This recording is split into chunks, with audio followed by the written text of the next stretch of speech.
In episode 40 of Mosen At Large, if you were offered sight tomorrow, would you take it? Some tips for those thinking about switching to Android. Sonos has a big week coming up, and we tell funny stories about the pets or guide dogs in our lives. All this and much more right here. Mosen At Large Podcast. You're very welcome to contribute to the podcast, and there are two ways to do it. You can drop me an email to Jonathan, that's JONATHAN, at mushroomfm.com. You can write something in that email, or you can attach an audio recording using anything that records and that you can attach to an email. You can also call the listener line. That number is in the United States. It's 864-60-MOSEN, 864-606-6736, and record a message that could be included in the podcast. Concise contributions always help. We can't include everything because of the volume of contributions we receive, and please note that if we do use your content, we reserve the right to edit it for clarity and brevity. The podcast version of this show contains extracts from the full version, which is heard live on Mushroom FM at mushroomfm.com and anywhere that you listen to radio stations at 2 p.m. US Eastern Time on a Saturday afternoon. For the full Mosen At Large experience, I encourage you to be part of that community. And finally, before we get into the episode this week, a reminder that this podcast is long, and to help you navigate past the bits that you aren't interested in to the bits that you are, it's segmented by chapters. If you have a podcast app capable of supporting chapters, and many on iOS and Android do this, you can skip between segments of the show. I hope you've had a great week. It has been an uneventful week coronavirus-wise for us here in New Zealand. We have no more cases than when I last talked to you on Mosen At Large. Not one single new case in the entire country in the last week, and we just have this one person, who hasn't obviously been identified, who has coronavirus in the whole country now. Everybody else who had it has recovered. And so we're looking to taking our levels down in the next few days, going to alert level 1. And what that will mean is the end of the requirement to do social distancing. Large concerts and sporting events will be back without any restrictions, although just to be on the safe side, there will be contact tracing and the requirement to, make a note of where you've been in those large gatherings. But we are really just about back to normal. There are very severe border restrictions because the only way this is working is to make sure that everybody who comes into the country quarantines for 14 days, which is the incubation period. I have over the week received quite a few articles from people who are trying to persuade me, as they say in the north of England, one way or t'other, about the whole mask debate. And there was a really interesting article from Ars Technica that I read, and also Angus McKinnon sent it to me. So thank you, Angus. And I'm pretty sure the verdict is in on this one, that the masks are proven to be effective. And even in the UK, where just some weeks ago, they were saying the science is ambiguous at best, and we're not going to force masks on people. And, and they are now saying if you go on public transport, as of very shortly in England, you are required to wear a mask. And I think that's right. One of the big studies on which New Zealand was basing its we neither recommend nor require that you wear a mask on public transport et al. One of those big studies has actually been withdrawn for bad science. This is one of the really complicated things, isn't it? You sort of rely on the scientists, you expect them to give you the skinny, and then sometimes the science is just flat out wrong, and you find that you have to rethink. So one of those key studies has been withdrawn, and I think that there's no doubt that what those masks do is protect others from you. So they don't protect you necessarily from other people, but if you are incubating, you're doing everybody a favor by wearing a mask. I think that's pretty clear. And although, we can be pretty pleased with ourselves in New Zealand, given that we are far ahead because we locked down really hard, really early, I think, to be honest, we made a mistake there and we dodged a bullet purely because of how effective our other lockdown measures were. We have been talking a lot about technology on this show lately, and I don't mind that. I've worked in technology, as many people know, even designed a few products, and still have a fascination for it. But this show was always going to be more about technology, and if you go all the way back to Mosen At Large episode 1, I do make that clear. So to that end, I wanted to raise something a bit different, and it is something that I have asked before on various talk shows that I've done on Mushroom FM, and I'm always fascinated by the answers that we get back. This by far, this Mosen At Large audience is the largest audience that I've ever asked this question to, so I hope we will get many responses and that there'll be a diversity of opinions on this important question. Let me preface my question with the article that inspired me to raise this question again. Almost as sensitive as real human eyes, a recent paper in Nature published the trials of a bionic eye developed by a team of robotic engineers that could restore sight to an estimated 285 million blind people. Possibly available as early as 5 years from now, the ECI, short for electrochemical eye, is inspired by the human retina, which is one of the most sensitive tissues we possess, providing up to 80% of all information about our surroundings. The visual prosthetic, developed by engineers from Hong Kong and the United States, offers hope to the hundreds of millions of people around the world that have lost their ability to see due to things like age-related macular degeneration and BB gun accidents. That's quite random. The bionic eye mimics the domed shape of the human retina, which sharpens the focus and reduces the spread of light as it passes through 10 million photoreceptive cells per square centimetre. These natural characteristics have so far been impossible to replicate with artificial materials. Now, I read a lot of news about blindness. I have various alerts set up that deliver me news about blindness-related issues every week. It's a great tool for this show, for example. So I see a lot of stories like this, although this one seems quite remarkable in terms of what it is promising to do. But there are lots of stories that talk about curing blindness, giving hope to blind people, as if all of us just sit around waiting for a cure. And I have to say I would make a distinction between those who become blind at some point after birth and those of us who've been blind since birth or so early that we don't remember anything different. Because I relate to this as somebody with a degenerative hearing impairment. You know, I remember what it was like to hear fully, and I know how frustrating it can be not to hear fully, and I would give anything almost to have my hearing back. I'm sure that when you have had sight, and it is such a dominant sense, many people would be inclined to say, look, if there was some sort of prosthetic or some sort of cure surgery available, then they would take it. I would not. I've been totally blind since birth, and for me, I'm perfectly happy that way. Blindness hasn't stopped me from doing anything in my life that I wanted to do, other perhaps than drive a car, and mate, I'm going to be in the queue when my self-driving car becomes available. I cannot wait to get into my first self-driving car that I own. So my question for you is, if you were offered sight tomorrow, assuming you're totally blind at the moment, would you take it? Why or why not? It would be helpful to understand the circumstances behind your blindness. In other words, whether you've been blind since birth, whether you acquired blindness later in life at some point so that you still have a visual memory. And that's the big difference, you see. I'm in my 50s now, and I don't have a visual memory.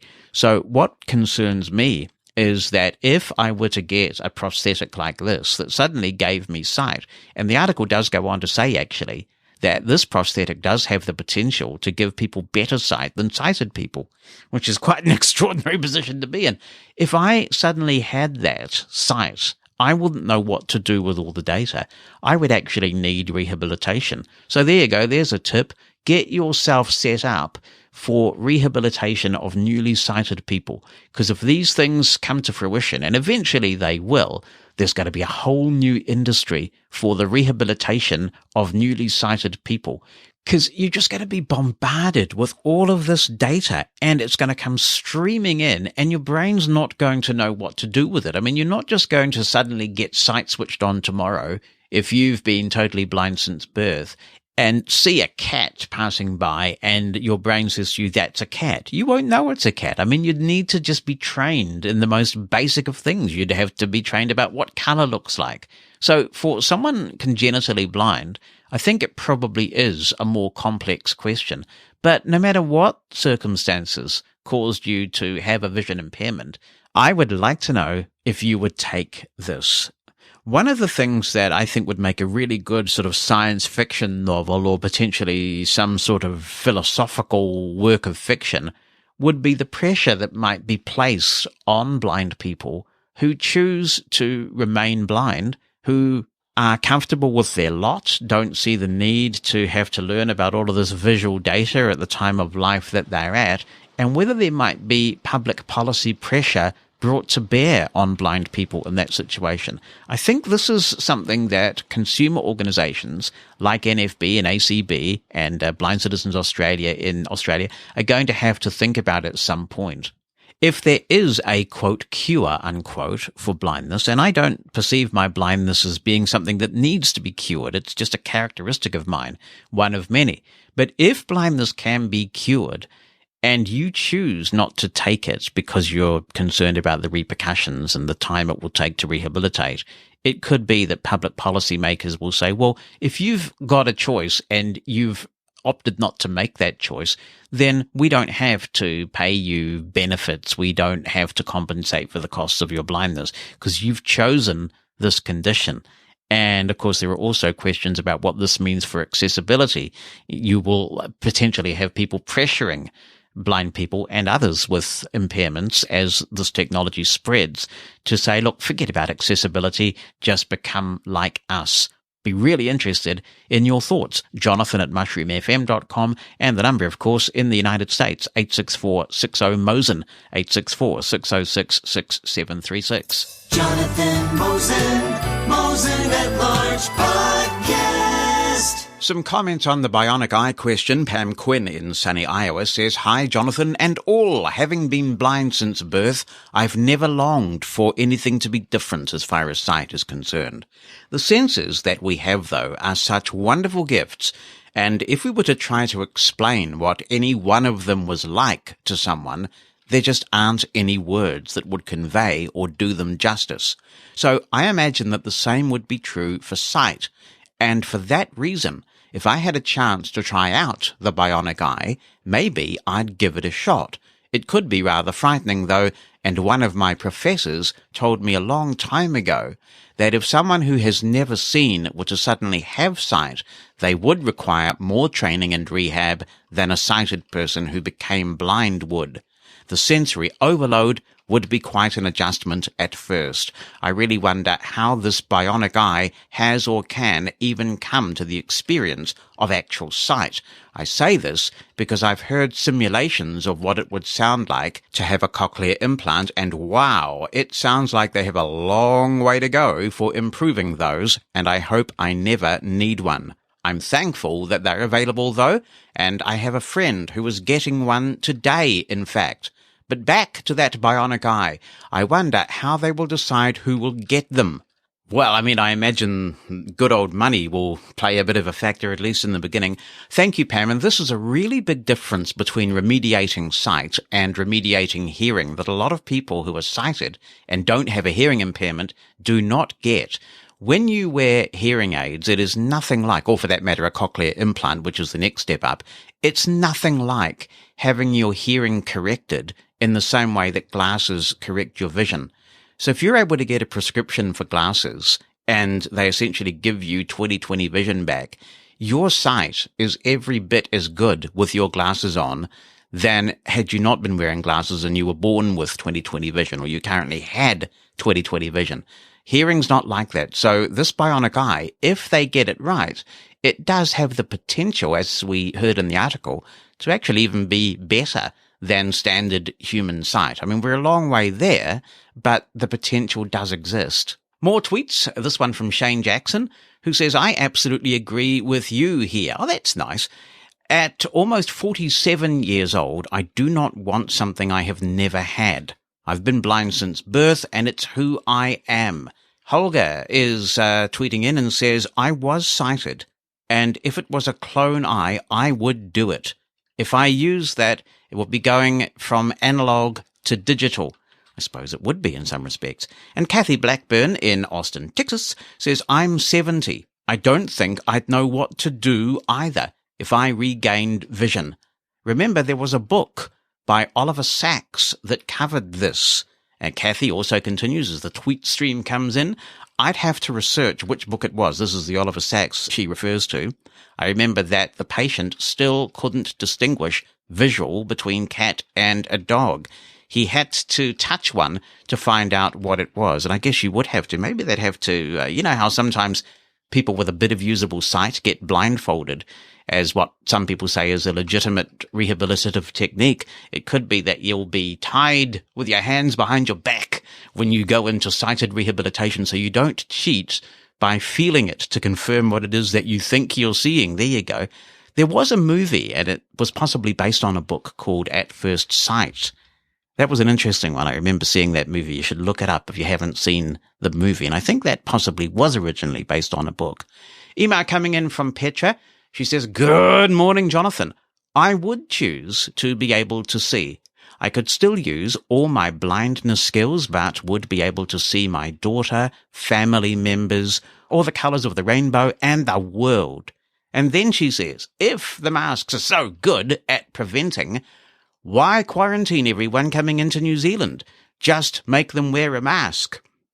Well, I think our strategy is speaking for itself, Petra. 0 new cases for a very long time and only 1 person in the whole country. The masks offer a small degree of protection. This is one of the arguments that some of the scientists offer about not doing the mask thing, because they say it gives you an overly false impression of how much protection you're actually receiving. Plus, there's the enforcement thing. I mean, when you are quietly locked up, and it's not like you're in a prison or anything. They're locking people up. They're quarantining people in hotels and leaving delicious 5-course meals at the door. Well, I don't know whether it's quite a 5-course meal, but yeah, it's a pretty nice experience. So you're locked away in quite nice conditions. There's no question then that you are obeying the rules, right? Because you are quarantined and you're very strictly supervised.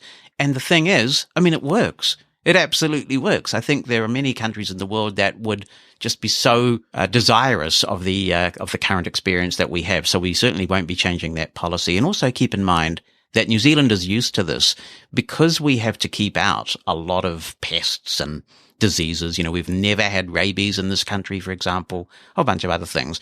We are used to, we've got a pretty robust quarantine infrastructure here for making sure that those nasties stay out. And so COVID-19 is just added to that list of things that we don't have here, at least except for 1 person who will soon be cured, and we don't want it here. Mosen At Large Podcast. A bit of Android talk today. Here's Anil, and he says, "Hi, Jonathan. Over the past 3 or 4 Mosen At Large episodes, people are really showing an interest in Android devices after you mentioned that Android 11's TalkBack is getting multi-finger gesture support. Hence, as an Android user for 2 years, here are my few points to be considered before going to Android. 1. There are many smartphone brands in the Android ecosystem. I would always recommend going with smartphones that are Android One supported or smartphones made by Google. That way, you're going to get the best of Android accessibility support, as Android One smartphones have a clean stock UI, that's user interface. You can choose Android One smartphones of any brand. Note, Nokia smartphones support Android One. Yeah, and actually I've heard some quite nice things about those Nokia Android phones. Note 2, Google's smartphones are pricey. Android One is still a bit cheaper. 2. Many brands say that their smartphone custom UI is fully accessible with TalkBack, but it is 50-50, so do not go for them. There you go, you've been told. 3. If you are coming from iOS and want to try Samsung's Galaxy lineup, thinking that their own screen reader supports multi-finger gestures, it has even bigger bugs and problems, I would say, not worth it. Getting used to TalkBack's angular gestures is much easier. 4. Currently, all Android smartphones running Android version 9 or higher have a bug in the YouTube app where you can't post comments because the send comment button is not accessible with a screen reader. Note, the send comments button bug is present with Samsung Screen Reader too. 5. The browse screen input is only available currently in screen away mode in Google TalkBack. That's important to know. I use tabletop almost exclusively, so that would be a really big deal for me. 6. On some Android phones, when you encounter WhatsApp groups with long names, the Google TTS might stop speaking, ranging from a few seconds to a minute or two. 7. The talkback shortcuts are much easier to use than VoiceOver when you get used to the angular gestures. Well, that's a big... I hope these pointers help people who are wanting to try out Android. Other Android users are welcome to expand this list of points.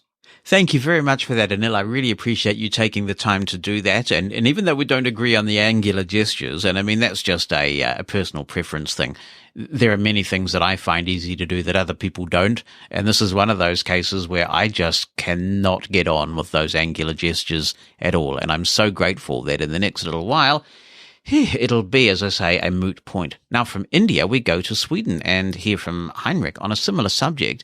And he says, hi there. First of all, thanks for a great podcast. Well, thank you so much for listening. There'd be no point without that. Since a month ago, I converted to the other side. Oh, my goodness. You surrendered to the Force.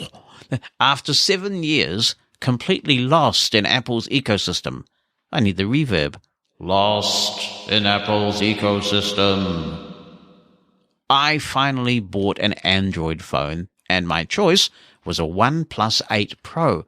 I love it. And even though we haven't got Android 11 yet with multi-gestures for TalkBack, I find this phone very accessible after some modifications and settings.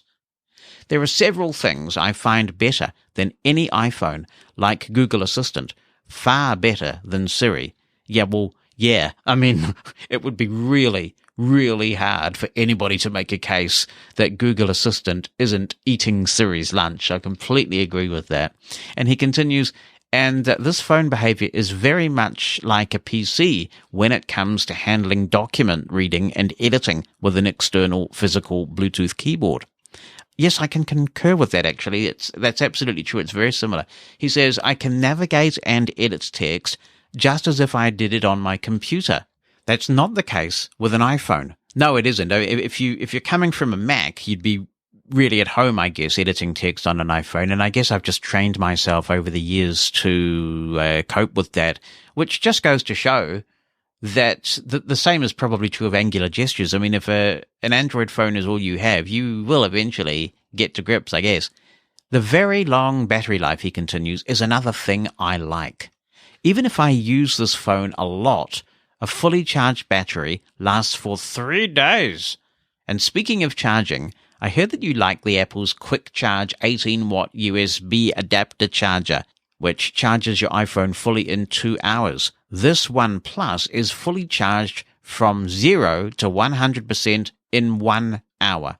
Heinrich goes on to say it's a 30-watt charger. Dude, no wonder it's going so quickly. And the phone does get quite warm, so he's found another charger that is a little less aggressive, but still charges the phone relatively quickly. Thank you so much. I have heard good things. I read a lot about these devices, and the OnePlus phones have always been innovative and cool. I remember my son Richard was sort of lusting after a OnePlus One, the first one that came out, and he's the only one in our family that is very steeped in the Android ecosystem, loves it, and has no desire to change. So thank you for that. I really appreciate these Android perspectives coming in. Mosen At Large Podcast. Gary O'Donoghue, cheeky boy. He says, if you were to go for a bionic eye, what color would you go for? Rose gold? Space gray? Yeah, it could be the latest Apple thing, yeah, that's what it would be called. Eyeball from Apple. The new eyeball from Apple restores your vision. Tremendous. Imagine having to switch your eyeballs off and back on again because, it needs a software update or it's locked up or tremendous stuff. Now, Aaron, he says that he's been blind since birth and he'd try it only because he's just curious. He'd like to see what it's like. And I get that, actually, although I think you'd have a really trippy experience being overwhelmed by everything. And the other thing, too, is I'm pretty sure it would be a one-way trip. I mean, it would involve quite substantial surgery to get this thing in. So I think it'd be quite tricky to get it out of you again. I don't think they'd be keen to do it just so you can see what it's like. And also to really benefit from it. You would, as I say, I believe, have to go through quite a lot of rehabilitation to make any sense of the data. Caroline Taves, welcome to you in sunny Winnipeg. And she says that all this talk reminds her, of course, of the Robert J. Sawyer WWW trilogy. That is such a wonderful read. And she says that she just had eye surgery that resulted in the removal of an eye, and she's adjusting to the limited vision that she has with her one eye, so she's finding this very interesting. Good to receive email from Bev Powell, and he says, "Hi, Jonathan. I've listened to your podcast for a while and find them very interesting and informative." That's kind of you. Thank you. He says, "I'm a 78-year-old male with RP. I live in southern Ontario, Canada. As my vision deteriorated, my light sensitivity became worse to the point that I was constantly wearing sunglasses. After a while, I was unable to find sunglasses that were dark enough. My wife Betty came up with a solution which works for me. We purchased the darkest wraparound glasses that we can find. Using black acrylic craft paint, Betty paints the inside of the lenses with 2 to 3 coats of the paint. The wraparound factor is important as the glasses block light from entering from the sides. I can now be outside in the brightest of days and the light doesn't bother me. In fact, I see nothing. Hope this works for others with similar issues." Thank you so much for sharing that, Bev. It's really cool when people chime in with their own hints and tips about things, and obviously as someone who is totally blind and doesn't even have light perception, blind as a bat, I think the expression is, that's something that I'm just not qualified to comment on, so I really appreciate you sharing that. I've no doubt it could be of use to others in a similar position. If you've been listening regularly to Mosen At Large, you will have heard that I'm really enjoying using the Microsoft Edge browser. This is the new version on Windows that is based on the Chromium engine, and we are seeing all this cooperation between Google and Microsoft to build a really robust and highly accessible browser engine. I don't really see any disadvantage in using Edge over Chrome. Actually, you still get the great experience. You get the excellent browsing engine. Edge is scoring very highly in terms of rendering accessible content, so that's good to see. It will sync across your Windows devices if you are logged into the same Microsoft account, and there's also a Microsoft Edge for your iOS and Android device. And I am suspecting that you will be able to set Microsoft Edge as your default browser in iOS 14 if you want to. So if you're not completely all in with the Apple ecosystem, in other words, if you have an iPhone and Windows rather than an iPhone and the Mac, then having Edge as your default browser, if that's possible in iOS 14, makes a lot of sense. So why would you use Microsoft Edge instead of Google Chrome? Well, some people who've done some analysis on CPU use suggest that Microsoft Edge is gentler on the CPU, gentler on your battery life, and that's always a good thing when you're out and about and you can conserve some battery life. Others suggest that Edge renders content a little faster than Google Chrome does. And I guess for me, the clincher is I just feel happier about doing business with Microsoft than I do with Google, who have, at least at different times in the past, displayed a bit of a cavalier attitude toward user privacy and data. Remember, there's so much free stuff in Google land because you are the product. I just feel happier, a little safer, I guess, a little more comfortable using Microsoft stuff. And Edge really does the job. They've done a fine job with accessibility.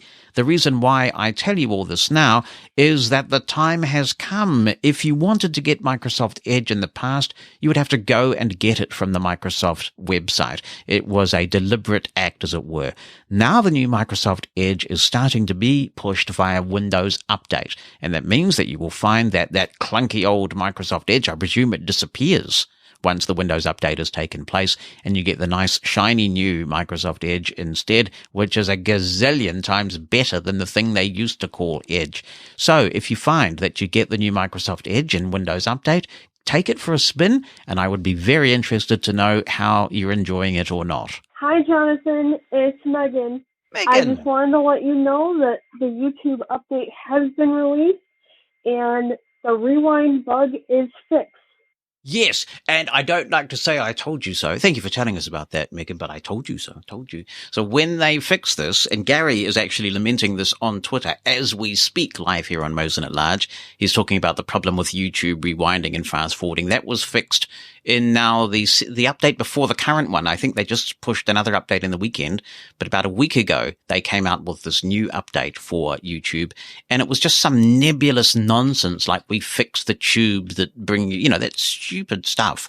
They have about 3 little messages that they put on rotate. Hello, Jonathan. It's Grace here. Hope that you're well. Just to let you know the good news that we have applied for a reject guide dog. And I feel excited because the lady that deals with getting them home, she phoned me today and she said it could be soon. She said depending when the training centres start opening again. So we're going to get a young dog from a year up till 3 years old. And we're going to get a wee girl this time, so that'll be lovely.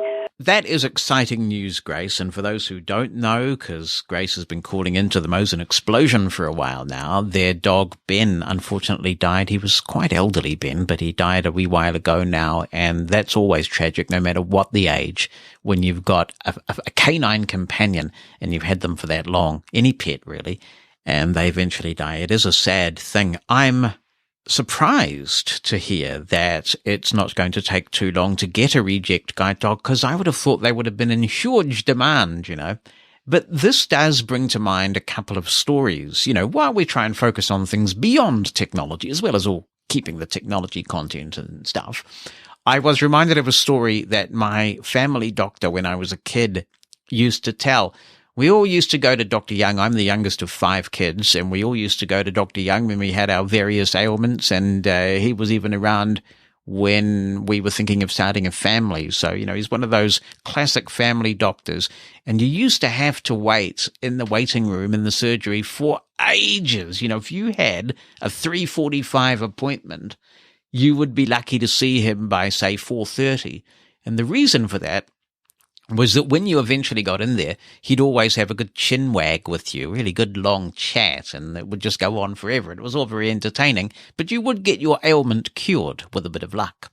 Anyway, Dr. Young was very fond of telling a story about how there was a working guide dog, and one day the owner was doing a bit of an inspection, just patting the dog, and there was this tumor on the dog's stomach, and this was pretty traumatizing, and so he obviously called the guide dog services and then went to the vet, and they thought this was such a big tumor on this dog that its days were unfortunately very numbered, so they retired the guide dog and gave the person a new dog, and they needed to find a home for this dog to see out its short number of remaining days with this tumor, and Dr. Young adopted the dog. And I guess because doctors do have to unfortunately deal with death, they kind of thought, well, we will be able to cope to some degree. It'll be sad, but we'll cope when this dog eventually dies, which won't be too long. So they got the dog home, and the dog, even though it had this tumor, was quite frisky, and it bounded about and was quite happy just being a dog, frolicking in the meadows or whatever the equivalent is. And they kept wondering, when is this going to catch up with this poor dog? When is the tumor, unfortunately, going to take its toll? But the dog remained frisky for some months, and then one day it felt like the end was coming, because the dog started developing this kind of cough and clearly was in some degree of discomfort. And they thought, oh gosh, this is terrible. This is it. The end is coming. And the dog's cough got worse and worse. And finally, the dog coughed up half a tennis ball, and that was the tumor. And the dog went on to live a long and happy life. Isn't that a nice happy ever after story? And I'm sure that we all have some stories, if we've had pets in our lives or guide dogs, that we'd like to tell, because these animals do some crazy things and have a lot of personality. I worked with a guide dog in the 1990s and into the early part of this century, and she was a black lab, and her name was Pearl. And at the time, I was managing government relations for the Foundation for the Blind here in New Zealand. So I had quite a prominent role. And they picked Pearl, I think, quite carefully. She looked really great, and she was a very good worker. She didn't disgrace me too many times in Parliament and places that I had to go, although she did have epilepsy. It was a really terrible thing. I will never forget this. I'll never forget being at home on my own, and I could hear this very strange clattering on the floor, and Pearl had gone into the bathroom, was flat on her back having a seizure, and she's a black lab, or she was a black lab. I thought she might have been choking on something, and I tried to clear her airway. She growled and she bit. I mean, it was a very, very horrifying thing. And I remember calling my then wife and saying, I think Pearl's dying. You know, she came rushing home. After that, that's what she would do. If she was going to have a seizure, she would go to somewhere where the floor was cold, a hard, cold floor, and have her seizure. And it was awful. And they obviously offered to give me another dog. And I said, I just can't give her up. We medicated the issue, but the consequence of medicating the issue was that it made her really ravenous. So it brought to the fore all of her black lab tendencies, but I just couldn't give her up. But we had some great adventures, and I remember that I was doing a campaign at one stage to change the legislation, which was ambiguous about whether it was okay for a blind person to serve on a jury or not. It was up to interpretation, and I wanted it absolutely unambiguous that blindness in and of itself was not a reason to stop you from being on a jury. So the media people came along, the TV people, and we went to the court, and they said we'd like to get this video of you for this news piece, walking up into the courtroom and striding up to the jury box and then taking a seat in the jury box. And I said, all right, don't roll the camera. Let me just do this a couple of times and show Pearl what it is that we're trying to do. And so we did it a couple of times. She found the jury box. I praised her most vociferously for finding the box. And I said to the camera guy, okay, I think we're ready to do this now. You can roll the camera. So we did it probably a third or fourth time by this stage when the camera was rolling. But, you know, Pearl was a very media-savvy dog.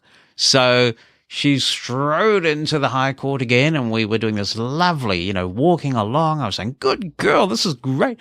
But then she walked right past the jury box, right up to the camera, and gave the cameraman a big lick because she knew that the camera was on. You know, sometimes we'd go to concerts, and they were classical music concerts, and the orchestra would start coming out, or the conductor would come out or something, and people would start applauding. And she was so used to me being applauded on for presentations and things that whenever people applauded, she would get up, thinking, you know, it's our turn now, it's our turn, we're going to go. Now, some people are dog people and some people are cat people. Jane Jordan is writing in and she says, both of our cats, they're called Blake and Talia, or is it Talia, are on my naughty list for the moment. Oh dear, I wouldn't want to be on your naughty list, Jane. When the weather is nice, like it is as I write this, they like to get in one of the windows. Sometimes they'll share nicely, but at other times they play. In quotes. This time, Blake was in the window enjoying the sun, and Talia was outside it. Blake started smacking Talia, and Talia smacked her back. Me, having no idea what was going on, stuck my hand into pet Blake to calm her. Oh, Blake's a her. Okay. Not only did the little brat hiss at me, she clawed me on my hand, and right in a vein. I immediately bled some, and the kitties have avoided me since. I hope by the time this gets on the air, we've made up, but I have now a multicolored bruise between my third and fourth knuckle. I may be annoyed, but I admit I am owned by my cats. Well, Jane, you wouldn't like a guy here, a sort of wannabe politician, a very successful businessman called Gareth Morgan. And he's been campaigning here in New Zealand saying cats are vermin. They destroy valuable wildlife and they should be banned. He's quite vociferous about it.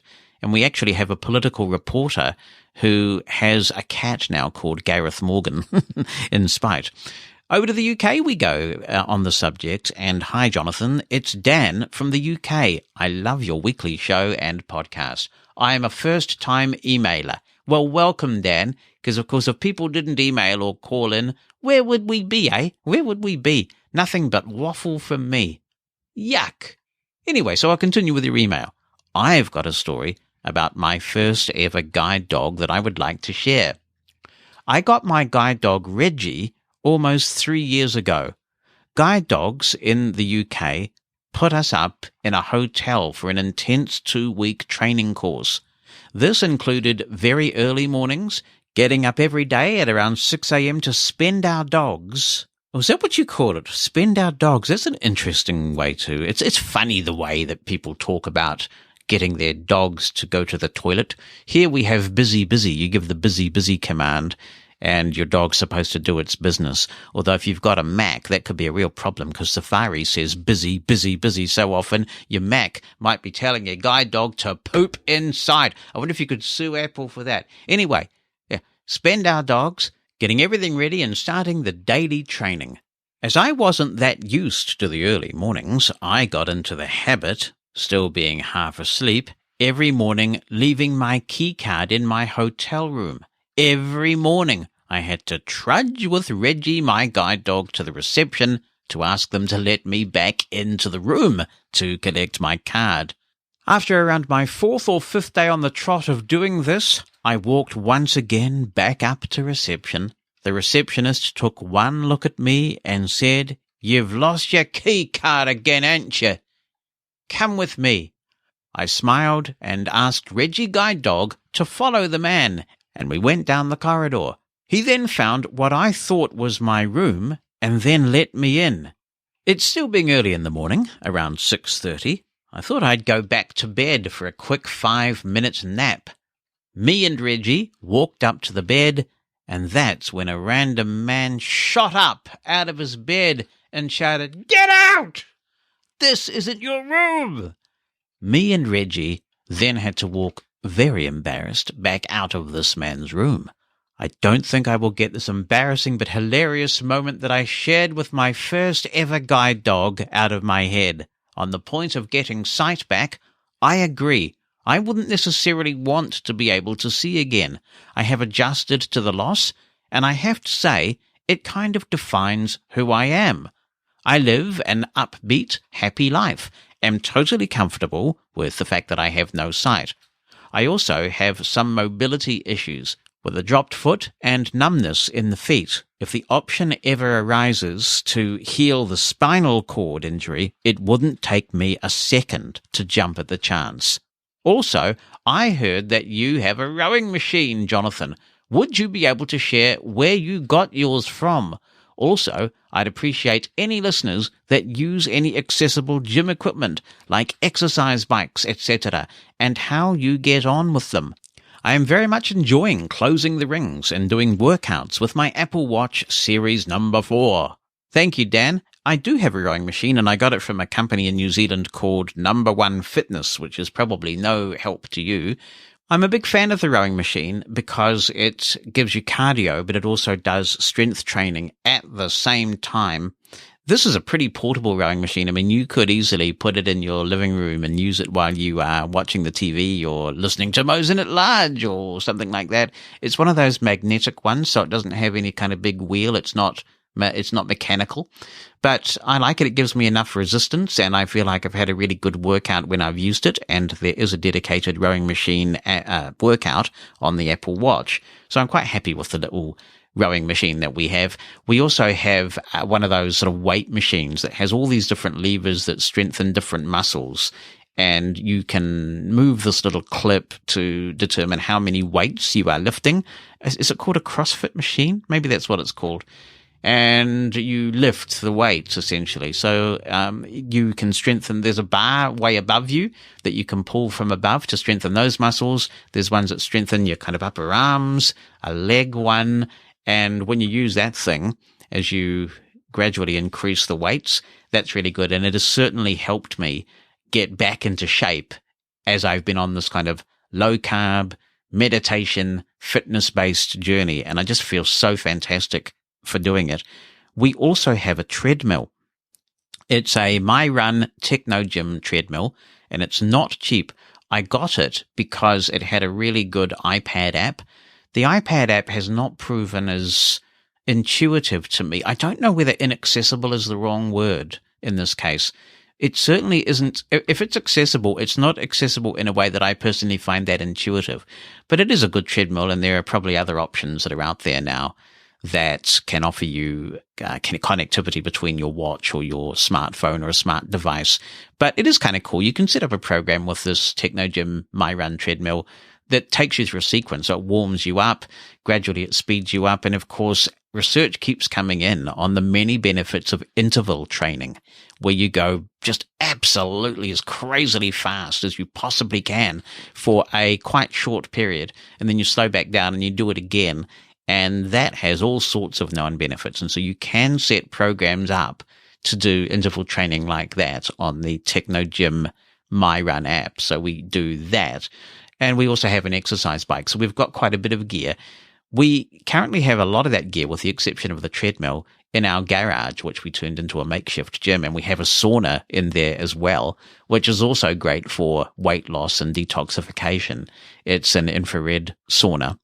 But we have, to some degree, got empty nest syndrome now. You know, the kids are growing up, and it's highly unlikely that there would ever be a situation, given that two of our children actually live not too far from us, that we would have all the kids sleeping at Mosen Towers at the same time now. So we've decided that we're going to empty out one of the bedrooms, and we're going to turn that bedroom into a gym, which will be much better than going to the garage, which is not lined. I mean, it connects to the house, but it's not lined. It can be a bit cold in the wintertime. And I think there's even a better incentive to use it if you have a room in the house dedicated to this. So that's going to be our dedicated gymnasium. And we have that. We're selling some of the furniture in there at the moment, actually, to create our custom gym. But I tell you what, when you actually get into this stuff, you just feel so much better for it. I mean, not only are you better toned and losing weight and all those kinds of things, but actually, for me at least, it affects your mood in a really positive way. All the endorphins being released. So if people would like to talk about exercise equipment they have, particularly perhaps from an accessibility point of view, because some of these things are touchscreen based now and they can be quite difficult to operate. So if you've got stuff with good old fashioned buttons and knobs, or that integrate with your Apple Watch or your smartphone, then I'd love to hear about that. If you have specific brand names and model numbers, then please do share that. And I apologize, I'll try and report back on those as well myself. I need to call Ira or something and be reminded of the models. Mosen At Large Podcast. Tweets from Peggy Kern. She says, if the risks involved in the surgery, this is with respect to the bionic implant, were low, I think I'd go for the bionic eye just for fun. For me, playing with sight and seeing how it works would be like playing with a new app on my phone. I had a tiny bit of sight in one eye until I was about 8, not enough to read print. I was an ROP baby. That's an interesting perspective, Peggy, and I think that probably reflects your attitude to life in general. I mean, you were a very good patient, weren't you, when you had your hip replacement done, and you just sort of got on with it. A lot of people kind of whine about that, but you didn't, and it was very effective. Louise Retzel is tweeting in, and she says, in the UK, the BBC showed a drama about a lady whose sight was restored after 20 years and showed how she struggled as her husband had aged and she'd never seen her kids. It was very interesting. I mean, that's the thing, isn't it? What if you have this memory locked in your mind's eye of your significant other, and then you start to see again and they haven't aged well? We've had a few questions about Microsoft Edge coming in, people asking why don't certain things work.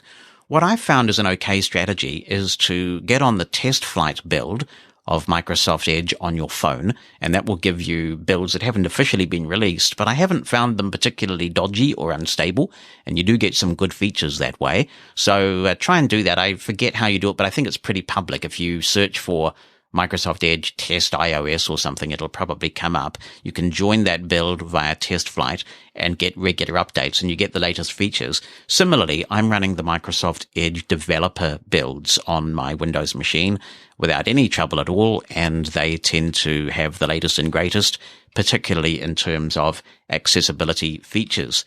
Caroline That's Caroline Taves is saying, my only real complaint with Edge, and Chrome for that matter, is that if you have multiple pages open in the same window and you hit the Alt F4, oh, look at this, promotion of keyboard abuse right here on Mosen At Large. If you hit Alt F4 to close it, it closes all the pages without asking you. So if you forget there's more than one page open, they all go away.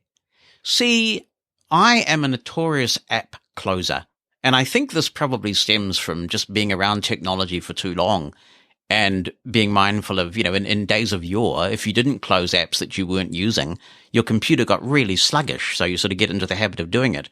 But what I invariably find, even if I do close apps that I intended to close, for example, something in Edge, I wish I'd just left it open. So I'm trying to wean myself out of the habit of closing apps. One of the things that I really do like is the keyboard commands, the windows and the number keys that allow you to whisk around the taskbar. That is super efficient if you get used to using it. Email from Julie McCullough. Julie says, hi, Jonathan. I'm not sure what I would do.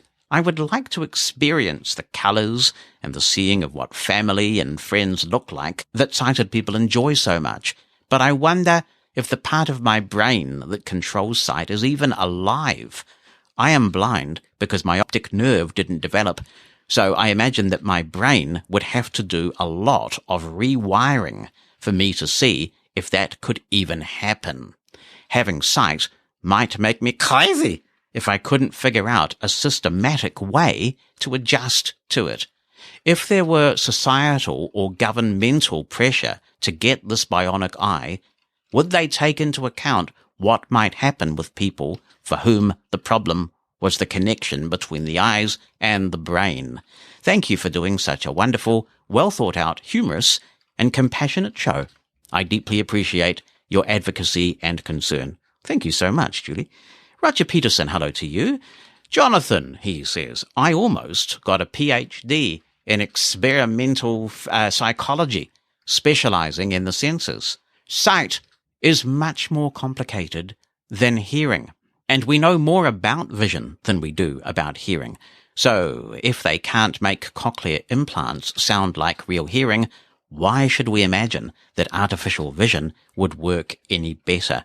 Even if you could get a perfect eye, you still have a brain that developed without vision, which is a large part of the cerebral cortex. Do you know, he continues, about the deaf politics involved in whether to automatically give deaf babies cochlear implants?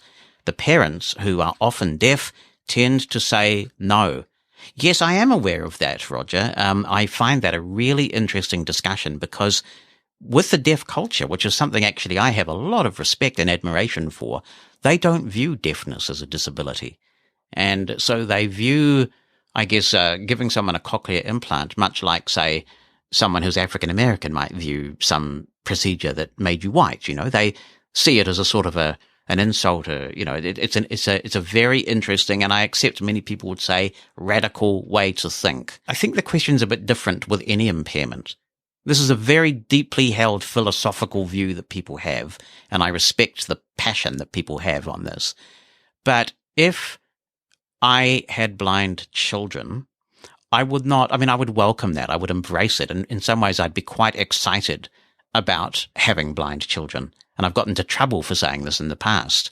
Now, I really would. I think I'd have a special bond with a child of mine that happened to be blind and the things that I could teach them, and it would be wonderful. However, if somebody said, without any risk at all, we can, if you act in the first 4 weeks or 8 weeks or whatever of your child's life, we could give them sight, I would not stand in the way of that, because I think it is easier to live life without the discrimination, without the accessibility barriers. But that's a fascinating area. Hello from Linda.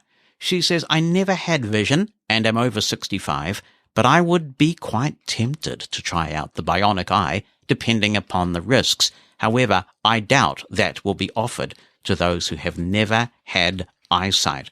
And I definitely realize how hard the adjustment would be.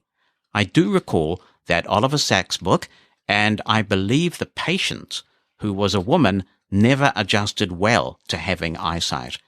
As I sit here contemplating what a nightmare it would be if one couldn't cope or learn to discriminate among all the stimuli, but then how intriguing it would be if the bionic eye opened up new avenues.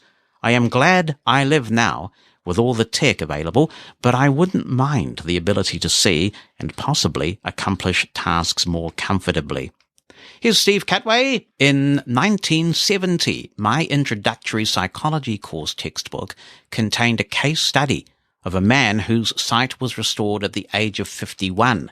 He committed suicide 6 months later. I've heard about the possibility of bionic eyes for 30 or 40 years, if not longer, and I'm skeptical.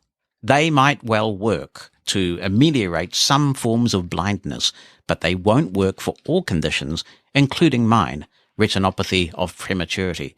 What's more, even if they are perfected, I doubt I'll be around to see it.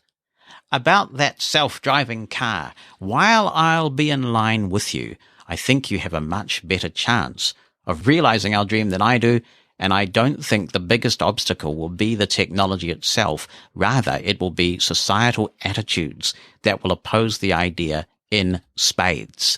Well, I think that's right, and there are also some pretty difficult, challenging questions around self-driving cars. And the biggest one that I can think of is the fact that these things are computers, so they're going to be programmed to make judgments. Let's say, for example, that you are in your self-driving car and a child, let's say he's a 4-year-old boy, he runs out in front of the car and the car knows in good time exactly what's going to happen. And the car, because it's a computer, can make 2 choices. It can choose to swerve, save the child's life, but in the process, perhaps tip you over a ravine or whack you into another vehicle or some object, some obstacle that's going to kill you. The self-driving car will actually make a calculated decision about who to save. Mosen At Large Podcast. Hello, Jonathan and fellow listeners of the Mosen At Large Podcast. This is Daryl Hilliker here. I wanted to talk about the concept of a portless iPhone. Yes, I think it will be a reality, just not now. I think it's kind of like the headphone jack rumors we had been hearing for years before the headphone jack went away, kind of as you mentioned. I think it is coming. I can't imagine it coming in the 2021 iPhone, however. Well, there's a couple of reasons for that. So reason number one is, as you say, wireless charging just isn't there yet. There's not enough power to really charge an iPhone wirelessly in a timely manner. I think the thing that people like about wireless charging is you can get a little bit of power in a short time, but it's not going to put your iPhone up to 100% in a short amount of time. But you know, if you're in an emergency situation and you go to a place where they have those wireless charging stands, you can stick your iPhone on there for a little while you're shopping or doing whatever it is you're doing. And then when you leave the store, you know, or the whatever the business is, or your home, if you have this wireless charger on your nightstand, you're good to go. With wireless, you either just need a little bit of power, or if you need a lot of power, you can charge it overnight. So wireless isn't ready for charging. But number two, although Bluetooth 5 is out, and supposedly Bluetooth 5 has a lot more bandwidth than did Bluetooth 4, I just don't think it's there yet. I don't think there's enough bandwidth. You can connect all kinds of things to a port, you know, including camera kits to transfer data and all kinds of things that you can transfer video, you know, some pretty high intensity, high bandwidth content over that hardwired connection that I'm just not sure even Bluetooth 5 or Wi-Fi 6 would be up for doing just yet. Even though Bluetooth, I believe, now has encryption, there might also still be security issues. Bluetooth just doesn't have the obvious level of security that a wired connection would have. even with Bluetooth 5 and Wi-Fi 6, I could see a lot of enterprise level customers having a big problem with that setup, with that portless setup. I just don't think the world is ready yet. And oh, by the way, let's see. I'm looking at my iPhone 11 now. It's an 11, not a Pro. But I only see one port, the Lightning port. So, we're almost there, really. I'm not sure what the big deal is. We're almost portless as it is. We have one port. And it would make no sense to go with a, quote, smart connector, end quote, because it's not portless then. You can't call it portless. It has a port. If that's a smart connector, that's still a port.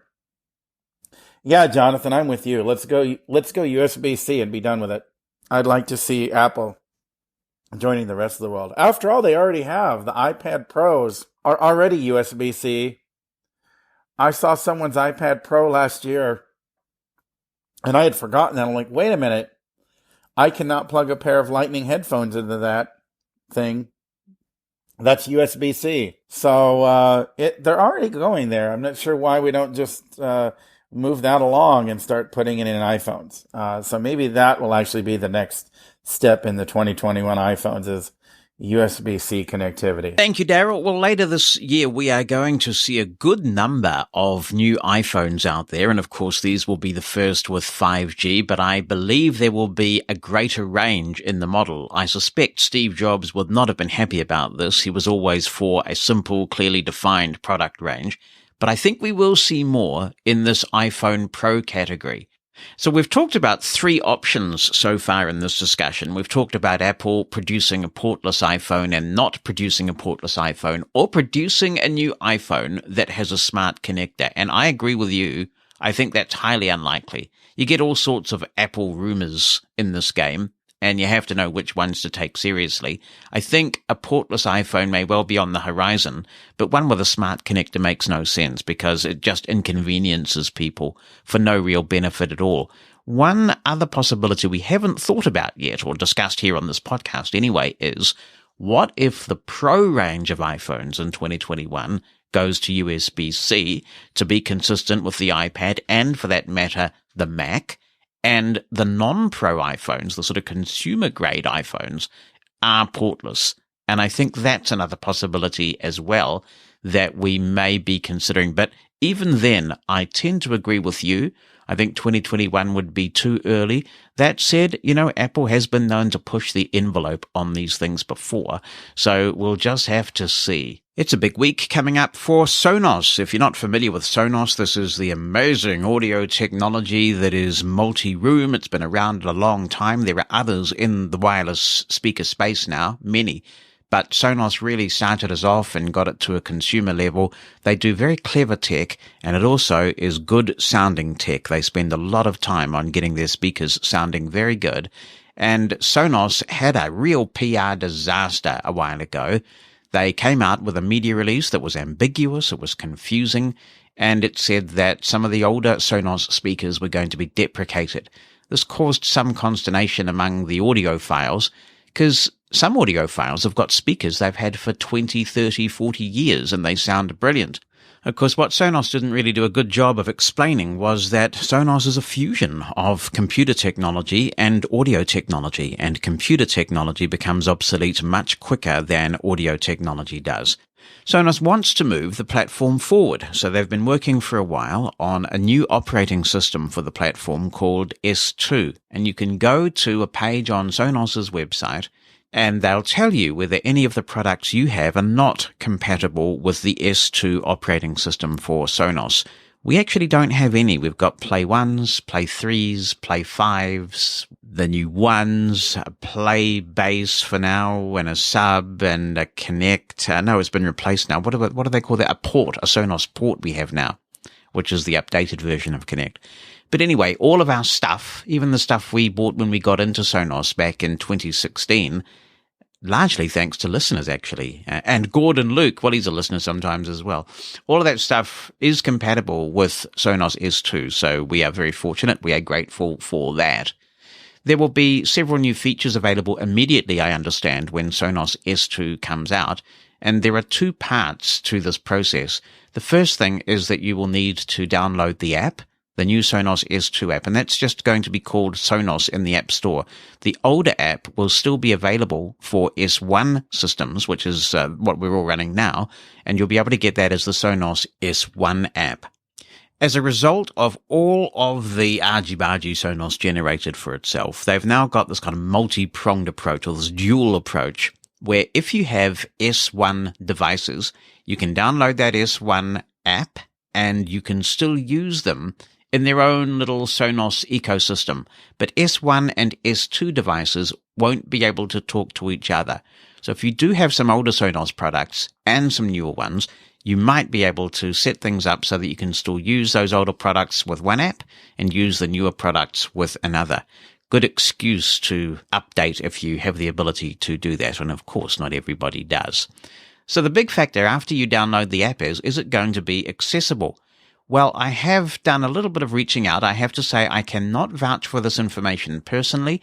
I got off the Sonos beta team a while ago with some regret because we just use Sonos so extensively in the house that when we get lots of bugs, I kind of hear about it, I hear about it. So I'm off the beta group now. But I am advised that the Sonos S2 app, from an accessibility point of view, at least on iOS, is in very good shape. So you should feel confident, I believe, in downloading that app. When you do that, you'll upgrade all of the Sonos products to the new operating system. So depending on how many you have, that could take a while, and then you'll be good to go. One of the things I understand you will notice immediately is that you can create saved room groups, which will be a very welcome feature. I'm sure there'll be some other little changes. People are saying it's easier to use. It's cited people that have said that. Hopefully that also applies from an accessibility point of view. Although I really like the most recent version of the Sonos app with its tab strip at the bottom and that kind of thing. So we'll see how it goes. And if you do get the new Sonos S2 app and operating system, then let me know how you're getting on with it and what you think of it. The app is expected to drop, and the OS with it, of course, on the 8th of June. That'll be US time, so if you're in the southern hemisphere like me, you should probably expect it on Tuesday morning, the 9th of June. That has to be the case, because on the 10th of June, it is a very big day for Sonos when they release the new Sonos Arc. My Arc is on order. It's not going to get here on the 10th, apparently. They're suggesting it'll get here on the 17th. So I'm looking forward to that, and we may well see if we can get the Zoom F6 in the living room and record the setup of that Sonos Arc. So it is going to be essential that that app drop so that everybody who gets their Sonos Arc can actually use the thing, right? Because the Sonos Arc is an exclusively S2 product. So I'm pretty sure that there will be no slippage, that we will get this Sonos app, the new one, in the early part of the coming week. So I'm looking forward to the Arc. The reviews are very positive and largely mirror the comments that I made here when we learned about the Arc. Some people are lamenting the fact that there is no HDMI pass-through port, but they are acknowledging that one of the beauties of Sonos has always been simplicity, but people are saying the sound is really great. The Dolby Atmos, which sort of fires sound up towards the ceiling, so it sounds like audio is coming from overhead, is surprisingly effective, they are saying, and that Sonos has done quite well with the audio component, the audio part of this package. And if you do what we're doing and combine it with a Sonos sub and a couple of rear surrounds, we are being promised a really amazing experience, significantly upgraded from the Sonos Playbar, which is what we have now. So I know we have quite a lot of Sonos enthusiasts in the blind community. I'm really keen to hear how you get on with the Sonos S2 operating system and app when they drop next week.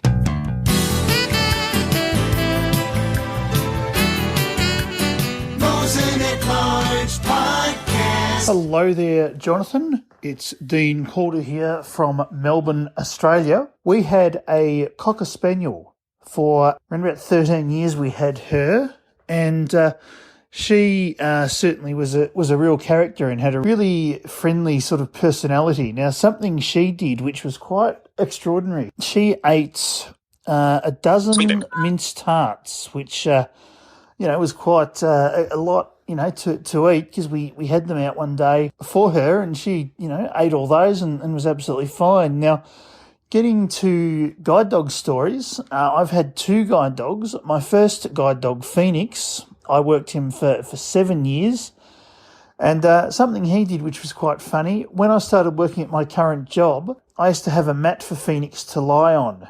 And he got up off his mat one day and a work colleague saw this happen and she told him to get on his mat, and his reply to her was to give her a snort, as much as to say, "Who the hell do you think you are telling me what to do?" So I thought that was quite funny. Love the show, love the podcast, keep up the great work. The Samsung Galaxy range is popular with everyone, and blind people in particular, I think, because they have introduced some blindness-specific features on the platform, including a screen reader called Voice Assistant, which has gotten around this horrible lack of multi-touch that pervades Android, and that'll end, of course, in Android 11, when multi-touch for accessibility finally comes to the platform. So I was intrigued recently to see some PR from Samsung that says that Samsung is offering a slew, love that word, a slew of features on its Bixby Vision platform for the visually impaired. These are accessible via the Samsung phone camera by activating Bixby. And at least on the Galaxy phone that I had, what was that, the S8, I think, there was a dedicated Bixby button. I presume that is still a thing, but I don't know for sure. The blurb from Samsung says, and I quote, "The new accessibility features, namely Quick Reader, Scene Describer, and Color Detector, build on this capability to help users with visual impairments navigate the world and enjoy more enriching experiences." Gotta love that marketing stuff. These features do sound self-explanatory, but to go on, it says, using Quick Reader, users can use the phone to read out any text written in front of them in real time. So, if they want to read a message or letter, the phone will help them do that. The company says it can recognize over 1,000 common objects and items, like food and vegetables in the kitchen. So based on that, it sounds like they might have integrated a barcode reader in there too. So it's almost like they've integrated a lot of the key Seeing AI features right into Bixby. And just illustrating that, the next one they talk about is Scene Describer, which describes what's in front of the user. It can help the user understand details in a photo. Also help identify potential obstacles when they're navigating their surroundings. And finally, there is the Color Detector. It says it's hard for visually impaired people to recognize colors by touching an item. This is where the Color Detector helps them scan the objects via the camera and tell the color of that shirt or shoe. So that's a great initiative. Congratulations to Samsung for including these right in Bixby. And if you have a Samsung device and these features are available to you, let us know how they work. Even better, if you're in a position to, give us a demo. We would love that. Drop me an email, jonathan@mushroomfm.com, and attach an audio clip if you have a demo for us. It's Mosen At Large, the show that is about to take the P-Star SS. Now, this one is a story that would be right at home in one of those NFB addresses where they come up with all sorts of ideas that have been thought of by undoubtedly well-intentioned people, but they've put these ideas together with very little consultation with blind people or with independent blind people. And this story is a classic example of the old adage in the disability sector, nothing about us without us, because if there had been any reasonable co-design in this project, I don't think it would ever have come to fruition. Now, this comes from a design publication that talks about innovative new things that have been designed, and it says, if you tie a blindfold and walk around as an exercise, maybe some parts of your house are the only places you can confidently navigate. The exercise is just a small way to feel a fraction of what visually impaired people might be feeling. They are constantly reliant on those around them, even for small things like going to a public restroom. So a designer reimagined a basic facility, the urinal, to be made in a way that they can have some independence. Wow, all these years, eh?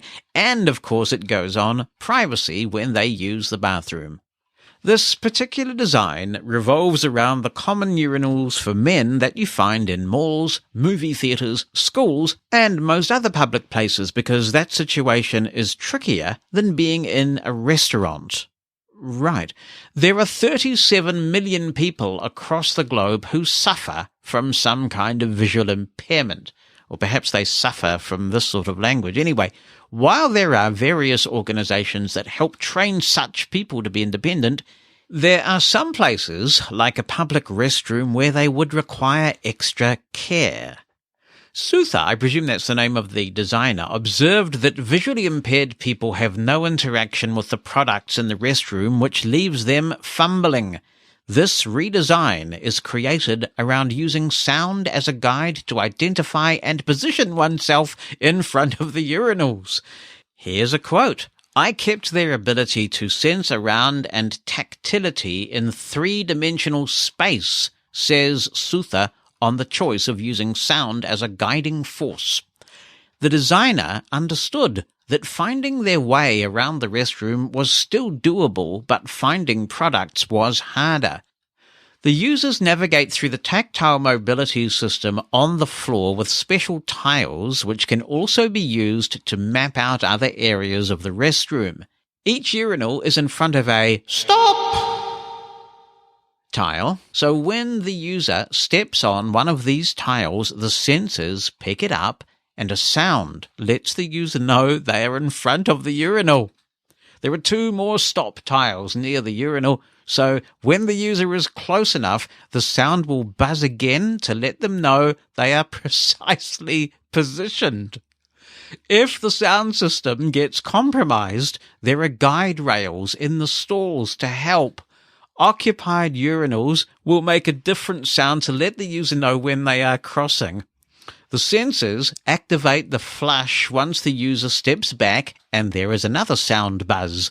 Inclusive designs help make the world a better place, and this urinal will make life easier for millions of people. The use of sound to answer nature's call is just brilliant in a metaphorical way too.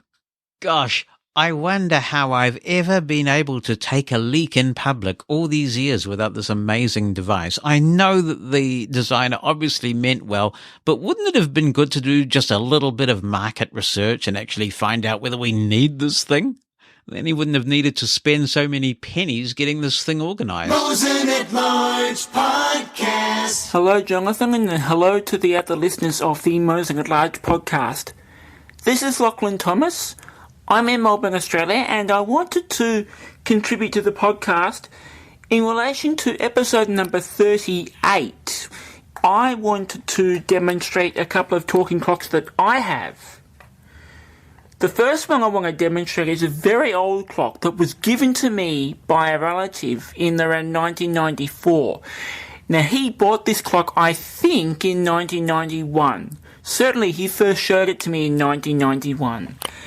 The clock is square in shape, and it has a cover that you can lift up on the front that exposes the controls.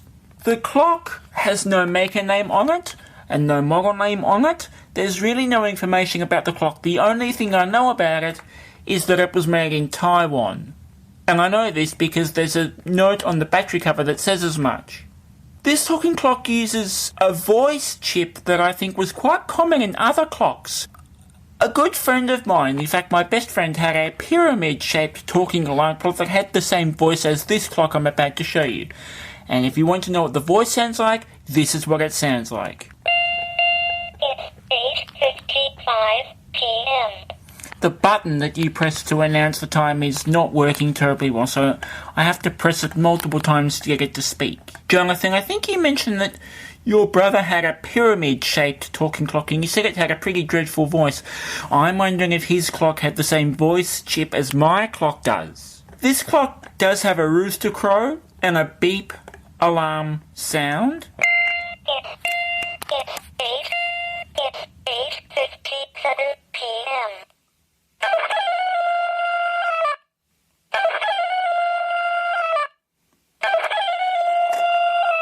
That's what the rooster crow sounds like. The clock has an hourly report function, which I do use. I actually use this clock to this very day in my kitchen. It sits on top of my fridge, and it announces the time every hour, much to the annoyance of my younger brother, who lives with me. The next clock I want to show you is a Radio Shack UFO clock, and it's shaped like, well, a flying saucer. It has a button on the top that you press to announce the time, and on the bottom of the clock you have the battery compartment, the display, and 3 buttons that you use to set the time and the alarm. It's 12:09 a.m. I haven't used this clock in several years, so I've just put batteries in it just for the purposes of demonstrating it to you. And this is what the rooster crow sounds like. It's 12:09 a.m.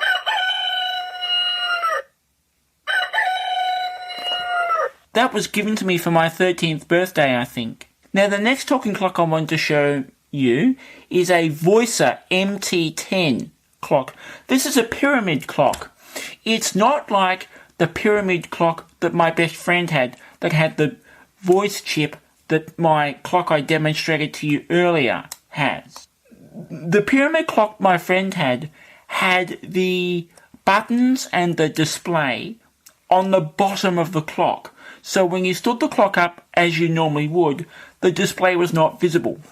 It was underneath the clock near the battery compartment, so you had to hold the clock upside down to read the display and access the buttons, or stand it up on its side. The Voicer MT10 pyramid clock has the buttons and the display on the front face of the pyramid, if you like. It is a fairly standard clock. And you just heard it actually. That was the Voicer MT10 clock going off. It is a clock that I bought in, I think, late 1997. And I used it for a long time, although I haven't used it much recently. And that's basically it. It sounds like this. 9 p.m. The alarm sounds like this. 9 p.m. 9 p.m. 9 p.m. I've also had a couple of wristwatches that have the same voice chip as found in the Radio Shack UFO talking clock. I don't have them anymore. I have a couple of other talking clocks, but I won't be demonstrating them, mainly because there's one I have that does not work at all, and I don't have batteries for the other ones. I have one particular talking clock that actually has some really nice features. It does have a large display screen that shows the current date, although the clock doesn't really announce the date in an audible fashion, so that particular part of the clock isn't terribly usable by someone who's totally blind. The clock also tells you the current room temperature, and it plays music. It has a music function where it plays, I think, about 15 or 16 different melodies. The melodies sound like an early video game system, like the Nintendo Entertainment System or Sega Master System. The music is like that square wave synthesized type sound. Laurel Jean Walden is chiming in on 3 of our topics. She says, "Hi Jonathan, I have been blind from birth and would not opt for a bionic eye implant. As an avid user of Braille and the long white... Oh, by the way, Braille's got a capital B. Whee! Good on you. And the long white cane, I have always embraced my literacy and independence with great enthusiasm. My life is extremely busy and fulfilling. While blindness doesn't identify me, the blindness perspective is so deeply ingrained in me personally that I simply have no desire to be sighted. Though I have never used a guide dog, I have always had pets. My grandfather raised and trained border collies and hunting dogs. By his example, I trained my childhood pet Dachshund, I think that's how you say it, isn't it? Dachshund and Dalmatian in basic obedience. None of my dogs have been afraid of my cane, and I have had no problems walking them. My current dog is a yellow lab named Sunny. I adopted him several years ago from a sighted lady who could no longer handle him and wanted, quote, to give him to a blind person, unquote. When he came to me, the little guy weighed 65 pounds, had never walked on a leash, and had apparently never heard the word no. Soon after he came to live with me, my Sonny, was also diagnosed with inflammatory bowel disease, a variety of allergies, and other problems. We are blessed to have wonderful vets, and I have since become very well read on Sonny's issues. Sonny and I walk between 2 and 3 miles a day. I use my cane and keep him on a leash beside me. As much as I try to explain to sighted people that he's just my pet, many still try to make a guide dog out of him. One day when he was particularly rambunctious, a lady stopped and rolled down her window as she passed us on the street and exclaimed, "Oh, aren't they a blessing? I want my brother to have one of those. He's like you." There I was, trying to keep Sonny, who is so not a guide dog, from leaping into this lady's lap via her car window, all the while trying to process what she was saying. As I was explaining that he is my pet, she reiterated what a blessing he was, closed her window, and drove away. It's good to be able to laugh about that now, and I am grateful that my guide dog handler friends have such wonderful senses of humour. I'd be interested to know if any other cane users walk or hike with their pet dogs, as I do with mine, says Laurel. Of course, I have always familiarised myself with a particular route before adding a dog into the mix, and I always take my phone with me. Speaking of phones, this is the third topic. I am not ready to purchase an iPhone that has no ports. Thanks for all you do to keep us connected and smiling, especially during these troubling times. Best wishes to you, Bonnie, and all. Thank you so much, Laurel.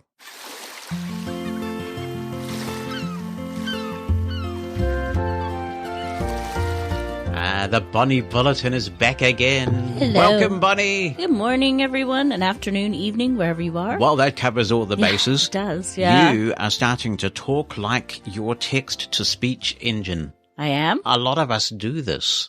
Yesterday, we were talking about a new braille display, and you said to me, have you heard about this new braille display from AF? What? And then I realized you were talking about APH. I know. I don't know why it didn't hit. Your synthesizer is saying AF. Yeah, app. It sounded like it said app. Oh, interesting. Yeah. I was like, what was that? And like, oh, APH. If I'd seen it with it was on my phone, so it was VoiceOver that did it.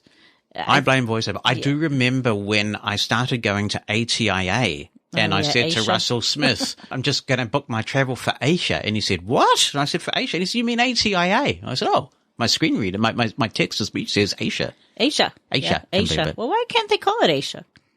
Well, I mean, NASA calls it's an acronym. I know, but you don't go around calling NASA NASA.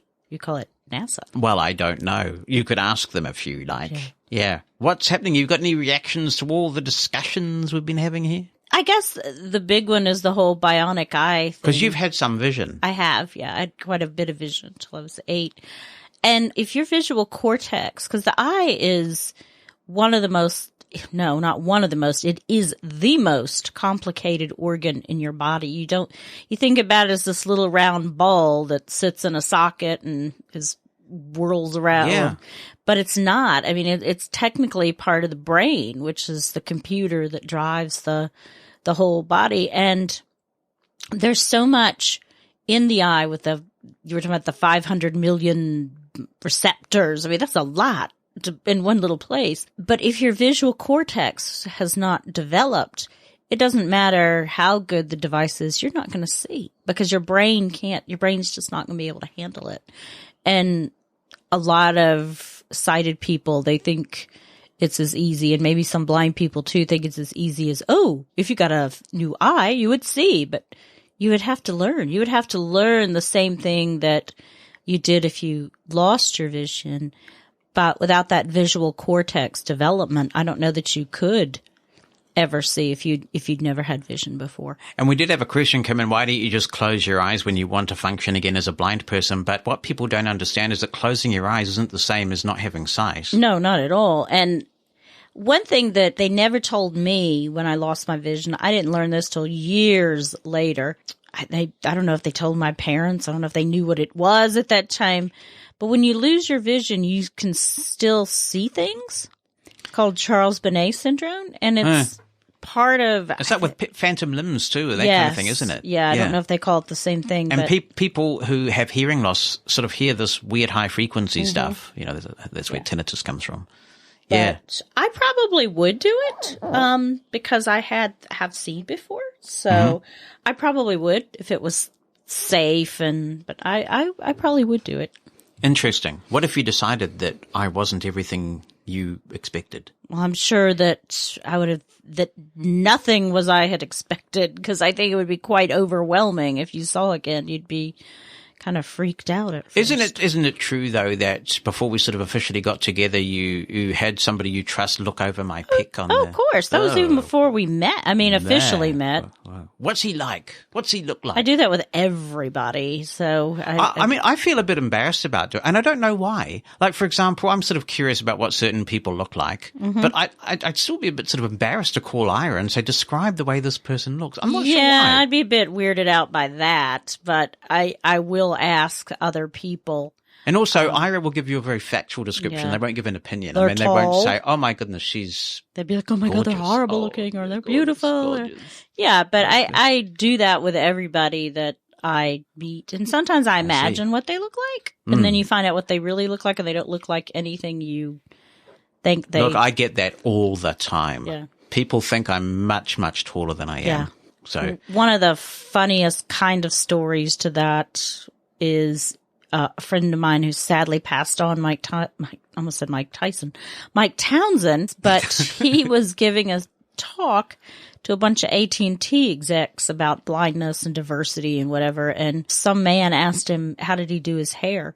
And he goes, obviously not the same guy that did yours, making a joke. Turned out the guy was completely bald. Oh, man, yes, that's very, you got to be careful. And he couldn't even see him, but everybody in the room just, erupted into laughter because it was just, the timing was perfect. I tell you, the worst error like that as a blind person I have ever made was when I was standing for Parliament and I was asked to go on a TV debate. And the debate was with everybody standing in what we call the electorate. So it's kind of like in Britain, they'd call it a constituency, and in the US, they'd call it a congressional district.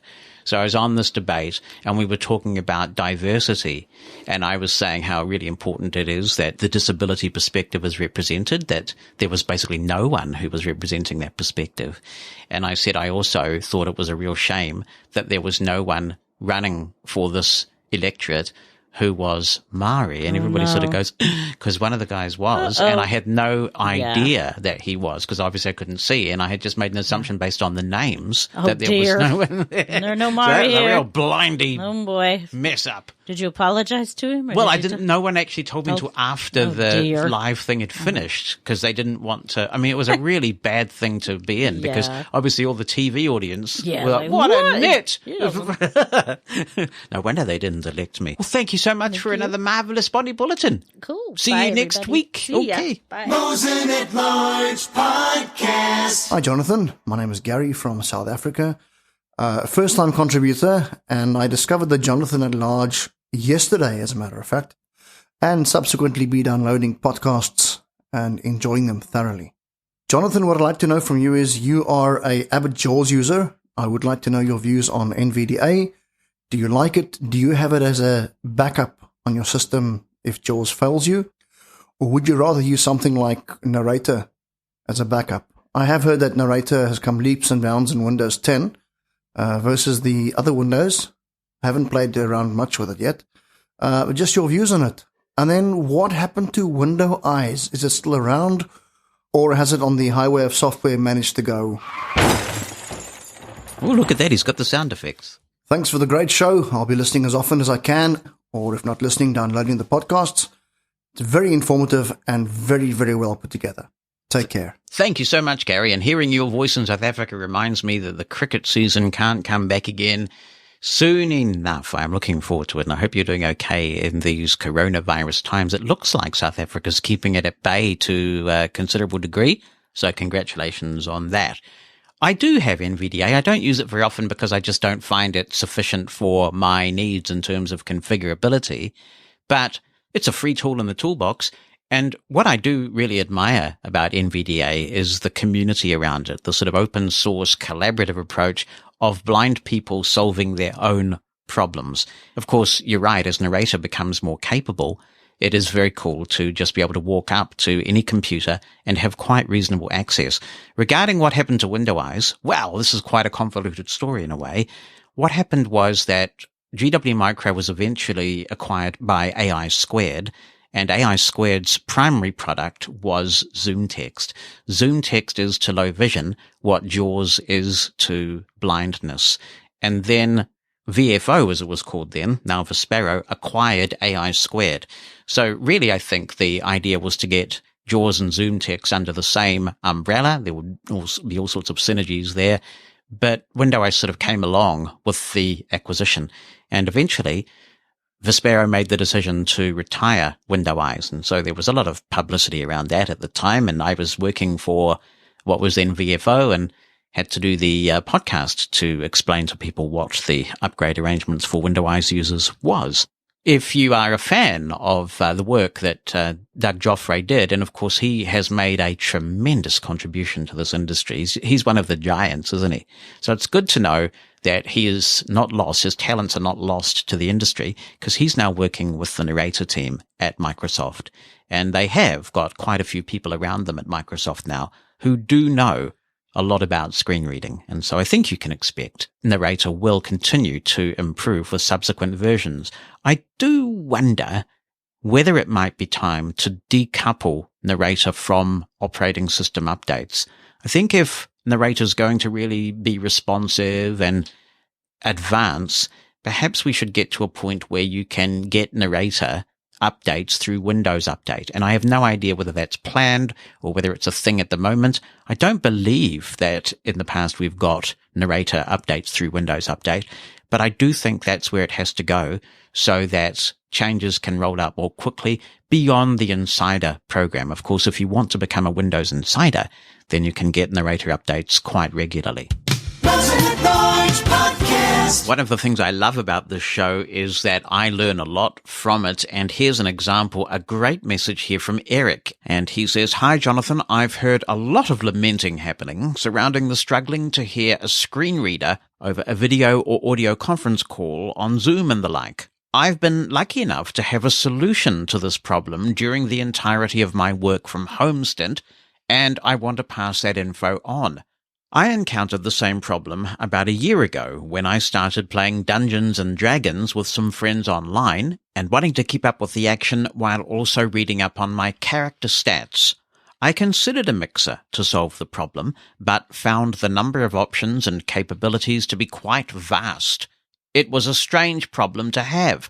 I wanted a simple solution, but the simple solutions didn't do enough to make me happy with a purchase. I suppose I'm high maintenance in that way. Join the club, Eric. I'm sure you, me, and quite a few listeners are." He continues, "Enter the SteelSeries Arctis 5 headset. This over-the-ear headset has a built-in retractable microphone, a physical volume wheel, and mute button on the ear cuff, and, perhaps the best feature, has a balance knob, which allows you to split your computer's audio into 2 channels. The Arctis 5 is a wired USB headset with a small balance knob built into the wire at the midway point between the computer and headset. That little knob lets your computer see that you have 2 dedicated sound cards in the Arctis 5 headset, and they are labeled Game and Chat respectively.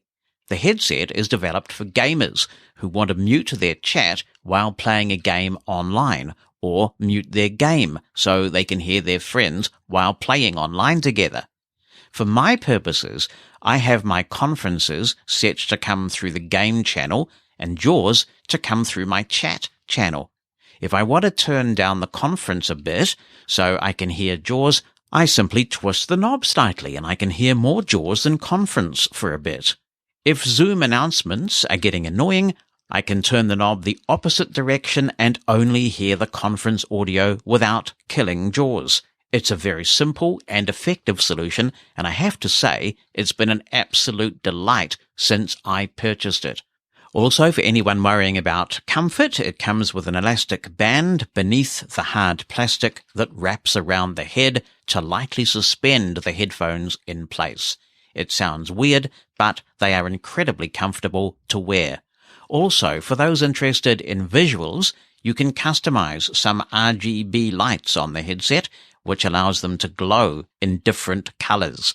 I don't have much luck accessing the control panel from SteelSeries though, so it may be more of a feature that those with some sight get a lot out of. I highly recommend the product. In the US, it retails for around $100. Other models exist as well. For slightly more money, one can purchase the Arctis 7, which is a Bluetooth headset with all of the same functions. Features continue to get better the more money you are willing to spend, of course, so an exploration of the catalogue may be warranted. Still, the Arctis 5 will likely be enough to help a lot of people out of their pickle, and Eric includes an Amazon link for this headset. That sounds absolutely fantastic. Thank you, Eric, and I'm particularly impressed to hear that a Bluetooth version of this exists, because there are plenty of Bluetooth options out there that support multiple devices, but you can only listen to one at a time. So this is really cool. I appreciate you letting us know that the product exists. You still might have a case for a mixer if you want to listen to an iPhone and a computer at the same time. So these solutions are going to work well for you if your two audio sources are on the same device. But a mixer, I think, will be a solution worth considering still if you have two physical devices and you want to hear audio from both of them in one place. Earlier in the show, Caroline talked about closing browsers and all the tabs disappearing and how frustrating it was. And Kathy Ann Murtha does remind us that there is a way around this.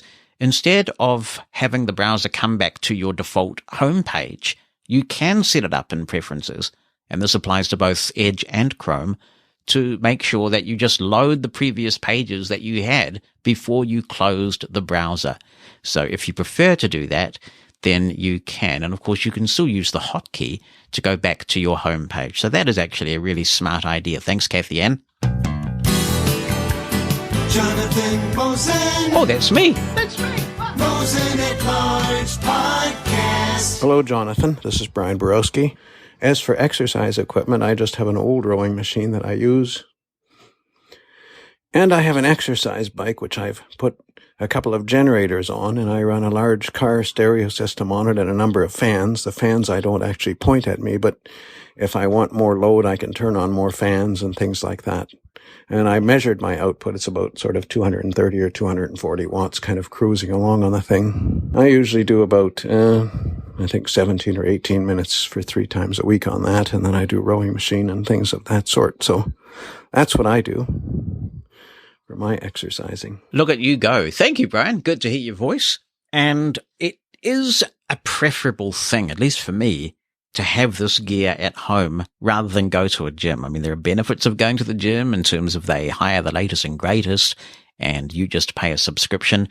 But I find gyms pretty challenging environments. I think perhaps because of my hearing impairment in addition to blindness, you can be walking around trying to find the thing and you get a foot in your face or something if somebody's doing some crazy thing and they're annoyed with you and you're annoyed with them. And also some of the gear isn't necessarily accessible either with touchscreens. That's why I've been so intrigued by the Apple Watch interface that lets you walk up to gear and control it.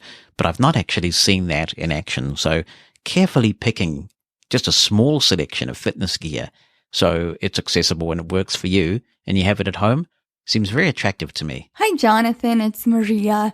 I, too, was born blind.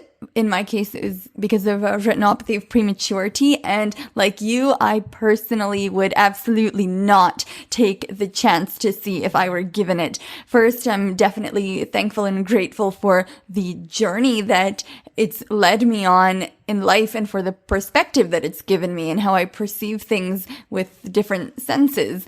And so I would not want to change that. But also, in a book that I read a few years back called For the Benefit of Those Who See by Rosemary Mahoney, and it's primarily about her own journey in discovering that some of the stereotypes and misperceptions that she held about the blind completely were inaccurate by meeting and interacting with blind people in a couple of countries. But she also talks about some of the history surrounding the blind more from a Western perspective. But one of the chapters in her book is about this scenario of people who were born blind regaining their sight. And a lot of the cases talk about the first initial experiences, but there's one story that goes longer, and then she does actually mention the case of Mike May, who I think had a corneal issue and got some of his sight restored. And it seems like the takeaway from that is even after months to a year, it's just this exhausting process. These people couldn't recognize objects very well or faces without touching them first or without hearing the voices behind the faces. The depth perception and spatial ability wasn't particularly there, couldn't really recognize shapes, and these people just really had to very consciously think about what they were seeing and in a lot of cases, touch it or learn about it with their other senses in order to identify what it was that they were seeing. And I think in the case of Mike May, I think he continues to be a guide dog user and such and use non-visual techniques. The other aspect of it was that, some people were quite disappointed of things in the world. They didn't live up to their imagination and their expectations and such.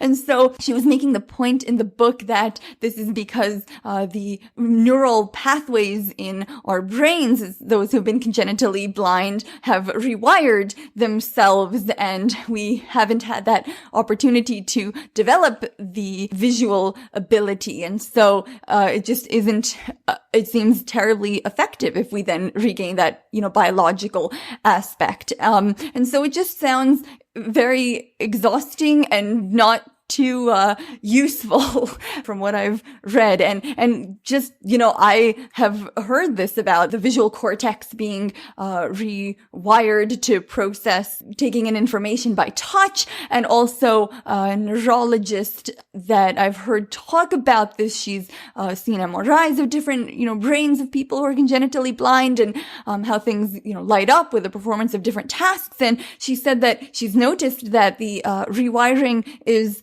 depending on the person, there might be more real estate devoted to things like hearing or memory and such to, compensate. So the brain isn't sitting still, and I am quite happy with the rewiring, whatever that happens to be that my brain has taken. So I would not take that opportunity if it were given to me.